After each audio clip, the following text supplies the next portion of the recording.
Hello, and welcome back to the English Grammar course. I'm Marian, your English teacher, and today we'll be introducing verbs and tenses. This is the last lesson of Chapter 1 on parts of speech, and next lesson we'll be moving on to Chapter 2, verb tenses. But let's not get too ahead of ourselves and start by reviewing the last topic of our lesson, interjections. Interjections are a part of speech used to express sudden surprise or emotion. They are grammatically independent from the rest of the sentence and are usually at the beginning of a sentence or stand alone. Interjections are often accompanied by an exclamation mark to emphasize its meaning. It's important to note that it is better not to use interjections in formal or written business English. They are more common in spoken English or in informal written language. Now, to practice this topic of interjections, we are going to look at some stills from famous American movies and TV shows. Can you guess the emotions expressed in the interjections? I didn't count the days. Well, I did. This still is from the movie Casablanca by Michael Curtiz. In this dialogue, the interjection is well. It is used to express pain and love and longing. The character saying, "Well, I did," wants to emphasize their feelings. This still is from the movie Little Miss Sunshine by Jonathan Dayton and Valerie Faris. Okay, everybody pretend to be normal, okay?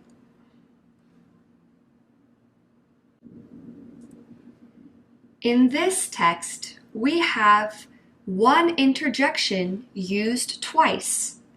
It's okay. This interjection serves to express the panic of the character. They just want everyone to be normal, but they are worried they will not. This still is from the movie Shadows by John Cassavetes. Why? I belong to me. The interjection in this sentence is why. In this context, why is not being used as a question word or a pronoun. It is used to emphasize the confidence and feeling of this female character. This still is from the popular TV show Mr. Robot by Sam Ismail. You don't like people, huh? Not most of them, no. The interjection in this dialogue is, huh? It is used to emphasize the surprise and potential confusion of the person speaking to this character. Well done! We finished our review. Time to move on to verbs. Verbs are action words that indicate an action, occurrence, or state of being. They express what is happening and when. They can also express possibilities and conditions. All sentences require a verb. And when I say all, I mean all. You cannot have a sentence without a verb. There are 3 types of verbs: action, linking, and auxiliary. Action verbs are words that indicate an action or possession. For example, I saw Joe at the supermarket yesterday. This indicates an action. I have 2 black dresses. The action verb have indicates possession. Now we have 2 types of action verbs: transitive and intransitive. Transitive verbs always have a noun that receives the action of the verb, called the direct object. For example, Molly buys shoes. Shoes is the object receiving the verb's action. Therefore, the word buys is a transitive verb. I eat vegetables every day. Vegetables is the object, and eat is the transitive action verb. Now, transitive verbs sometimes have indirect objects, which indicate to whom or for whom the action is done. For example, Paul gave Lola a gift. The transitive verb is gave. The direct object is a gift. Paul gave a gift. The indirect object is Lola. To whom did he give the gift? To Lola. Great. Now, intransitive action verbs never have a direct or indirect object. It can be followed by an adverb, but not by an object to receive the action. I ran across the street. The verb is ran. The phrase across the street modifies the verb, but no object receives the action. Let's practice. Are the verbs underlined in these sentences transitive or intransitive? I consulted a doctor at the hospital. The verb consulted is transitive because the object is a doctor. A doctor receives the action. I waited at the store. Waited is an intransitive verb in this sentence. The store is not an object that receives the action to wait. It is simply the location. I received your letter yesterday.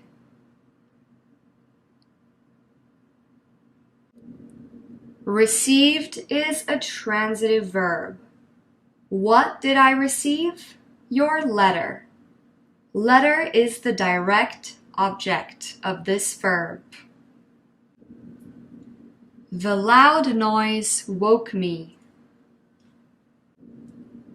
Woke is a transitive verb in this sentence. What did the loud noise wake? It woke me. Me is the direct object. The wind was blowing loudly last night. The verb blowing is intransitive. All right, great practice. Now it's time to move on with linking verbs. A linking verb is used to describe how the subject of a sentence is feeling. For example, Joey feels excited. Excited indicates the emotions that Joey has. The verb feel describes this emotion. The key is to understand that action verbs indicate what something is doing or what someone is doing, while a linking verb indicates how they feel. To recognize a linking verb, you can try to replace the main verb with the verb to be in all its forms, present, past, and future, and see if the sentence still makes sense. If it does, then it's a linking verb. For example, Riley grows tired after a long day of work. Riley is tired after a long day of work. These two sentences have the same meaning. Therefore, grows is a linking verb. The girl seemed sad. The girl was sad. Once again, you can replace the verb seemed with the verb to be, was, and the sentence still makes sense and keeps its meaning. Therefore, seemed is a linking verb, and it expresses the emotions felt by the girl. Now, in the sentences, Riley grows flowers in her garden. Riley is flowers in her garden. You cannot replace the main verb with the verb to be. Therefore, in this sentence, grows is not a linking verb. Some verbs like become and seem are always linking verbs. Some verbs can be used as both action or linking verbs. For example, feel, stay, look, taste, sound, smell, grow, appear. All right, practice time. Which sentence uses a linking verb? I stayed sad after she left. I stayed for the holidays. The first sentence uses a linking verb. It expresses the emotion, the sadness of the speaker. In the second sentence, stayed is an action verb. It does not express emotion. Dinner smells amazing. I can smell dinner. The first sentence uses a linking verb and describes the emotion of the speaker towards the dinner. The cat appears to like the new food we got him. The cat appears healthy. Appears is a linking verb in the second sentence. It is used to describe the state of the cat. In the first sentence, appears is an action verb. Great work! Now let's move on to our final category of verbs, auxiliary verbs. These are also called helping verbs. Helping verbs are used before action or linking verbs to give extra information regarding the tense or voice of the main verb. For example, the dog is walking. Walking is the main verb, and is the auxiliary verb to be. It indicates that the dog is walking now. It's in the present. The dog was walking. In this sentence, the auxiliary to be is in the past tense. Therefore, the dog was walking in the past. Modals, or modal auxiliary verbs, are a type of verb used to indicate necessity, ability, and intention. Some modal auxiliary verbs are can, could, may, might, must, ought to, shall, should, will, would. Laura might learn how to drive. This sentence means that Laura needs to learn, but it's not an obligation or necessity. Laura must learn how to drive. In this sentence, it is an obligation and necessity. There is no other way. Laura must. She has to learn how to drive. Now, as you can see, by just changing the modal auxiliary verb, you can completely change the meaning of a sentence. So it's important to use them correctly. Let's move on and look at some of the common uses of modal auxiliary verbs. We use the modals may, might, and could to say something is possible, but not certain. For example, it may rain later. We don't know if it will. Maybe it will, maybe it won't. We use the modals can and could to make general statements about what is possible. We use can to indicate what is possible now in the present, and could to indicate what was possible in the past. For example, I can speak English. It's possible now. I could speak Spanish when I was young. This sentence means that it was possible for me to speak Spanish before, but I probably cannot do so now. Notice the differences between these sentences. That dog can be dangerous.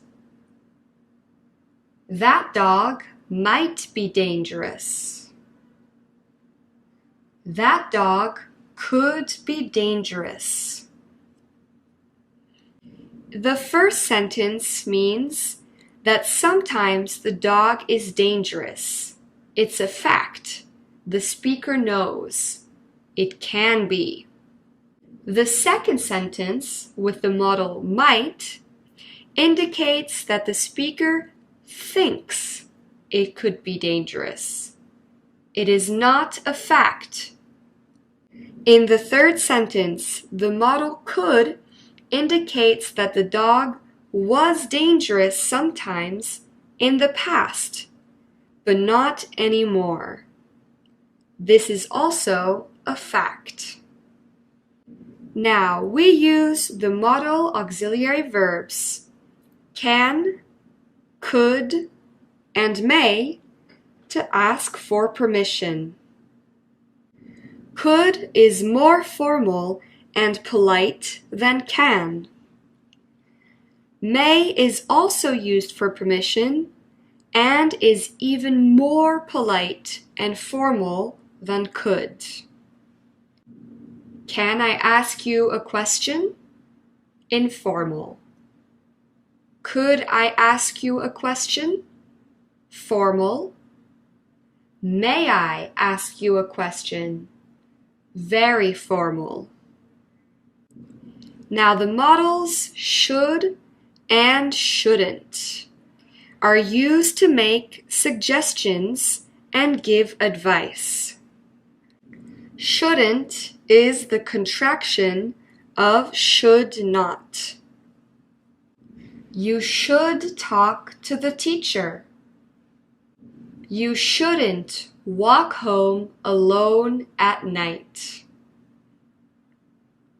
We use the modals must, need to, and have to indicate an obligation. You must not steal. You need to come to class on time. Notice the difference between these two sentences. You should do your homework. You have to do your homework. In the first sentence, the modal should is used to give advice or a recommendation. It's a good thing to do your homework, but you choose. You do it, you don't do it, no problem. In the second sentence, the modal have to indicates that the homework is an obligation. Finally, the modals will and shall are used to make predictions and state facts about the future. I will go shopping tomorrow. This is a firm plan for the future. Now notice the difference between these sentences. I will visit my sister tomorrow. I might visit my sister tomorrow. I can visit my sister tomorrow. I should visit my sister tomorrow. The first sentence, I will visit, indicates that this is a sure decision. It will happen in the future, for sure. The second sentence, I might visit, indicates that the speaker is thinking about it. Maybe I will, maybe I won't. I'm not sure yet. The third sentence, I can visit, means that it is a possibility, but does not indicate any intention of doing it. It is not a future plan. The final sentence, I should visit, indicates that it is recommended. It would be a good thing for the speaker to visit their sister, but it does not indicate a future plan or obligation. Great job! It's time to practice. Can you fill in the gap with the correct modal auxiliary verb? When I was younger, I could sing very well. This sentence is in the past. Therefore, we use the past form of the modal can to indicate a possibility.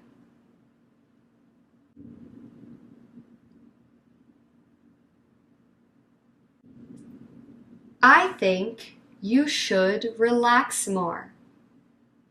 This sentence is giving advice or a recommendation. Therefore, we can use should.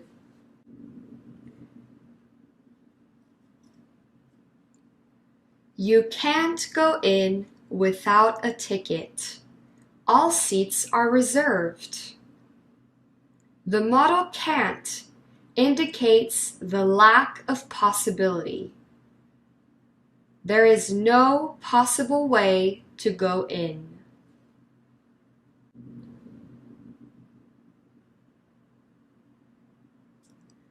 All passengers in a car must wear a seatbelt. It is an obligation. You cannot choose if you want to wear the seatbelt. You must. Otherwise, you'll get in trouble.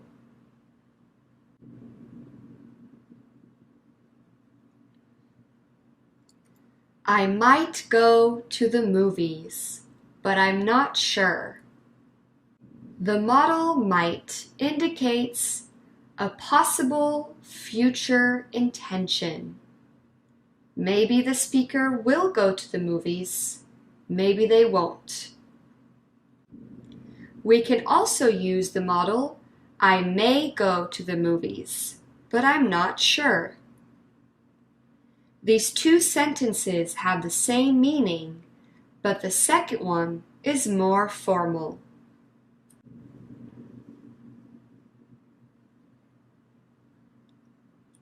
It will rain tomorrow. The weather forecast confirmed it. The modal will indicates a prediction for the future. Great job! Now, tenses are parts of verbs that tell you the time when the action referred to in the sentence took place. The infinitive or base form of a verb is a verb without a tense. That is how verbs are listed in a dictionary. The base form of any verb can then be changed into a singular or plural or into any tense. In Chapter 2 of this course, coming up in our next lesson, we will be looking at different tenses in the English language. Now let's move on to our task-based practice. Here is an article from the online blog clevergirlfinance.com. We will read the article and then you will have 3 minutes to find and identify the different kinds of verbs. Let's go! The mind is a powerful thing, especially when it comes to your money mindset. If you have a poor mindset, you will continue making poor financial decisions, keeping you poor and living paycheck to paycheck. You can change from a poor mindset to a rich mindset by developing the right habits. A popular way to get motivated and create a rich mindset is to create a financial vision board. You will put up pictures, motivational quotes, and financial goals on your board and hang it where you see it every day. This helps you to see your financial goals daily and can keep you motivated. Another way to improve your money mindset is to read how to become rich from other financial success stories. When you see others succeed, it can help motivate you to achieve financial success. All right, great reading. Now let's start the countdown. You have 3 minutes to find the verbs.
Time's up. Now let's see what you found. In this article, there are a total of 31 verbs. We have 11 intransitive verbs: comes, continue, living, change, get, is, read, become, help, succeed.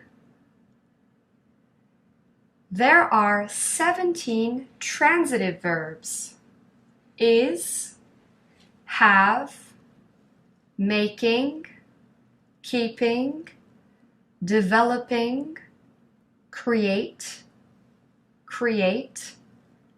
put, hang, see, helps, see, keep, improve, see, motivate, achieve. And finally, we have 3 modal verbs: will, can, and will. Great work with this activity. Now it's time to move on to review. Verbs are action words that indicate an action, occurrence, or state of being. They express what is happening and when. They can also express possibilities and conditions. There are 3 types of verbs: action, linking, and auxiliary. Action verbs are words that indicate an action or possession. A linking verb is used to describe the subject of a sentence. To recognize a linking verb, you can try to replace the main verb with the verb to be and see if the sentence still makes sense. Auxiliaries, also called helping verbs, are used before an action or linking verb to give extra information regarding the tense or voice of the main verb. Some examples of auxiliary verbs are is, was, been, has, have, had. Modals are a type of auxiliary verb that are used to indicate necessity, ability, or intention. For example, can, could, may, might, must, ought to, shall, should, will, would. Great work! We have finished this introductory look into verbs, as well as the first chapter of this course. Congratulations, and see you soon.